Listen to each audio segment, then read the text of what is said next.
สบายดีมาเด้อมาเด้อกินแมงไม้นี่แมงอีหยังบุญนี่โอ้โหคือกันเอามาคืนนี่ตอมไฟในตลาดตัวใหญ่ใหญ่เนี่ยกำลังขัวใส่น้ำหยันมันบุสุกอีนางบีมาเร็วมาเร็วแต่งตัวอะไรย่างเองอ่ะเอามาเบิ่งไม่ครัวแมงอันนี้ย้ายใหญ่นี่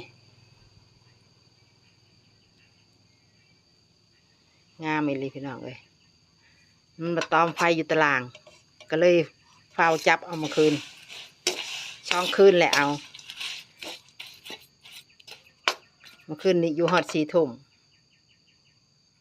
ได้ซ้ำนี่แหละ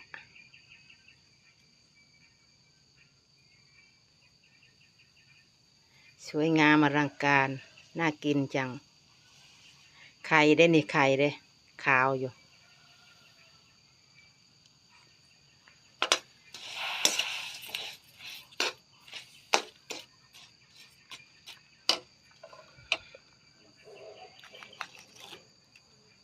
จะก็เอิญแมงอีหยังบุญนี่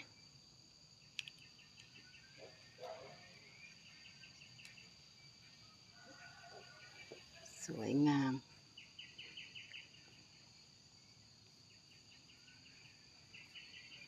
มาเด้อมาเด้อ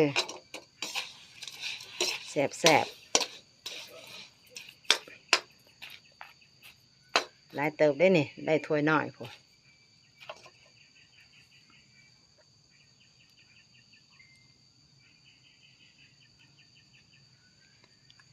น่ากินไหมพี่น้องน่ากินมาก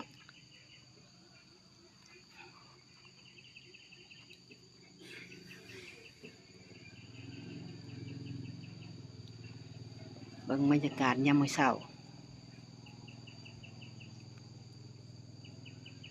ต้นหมอนงามงามเบิ่งมีน้องเป็ดไต่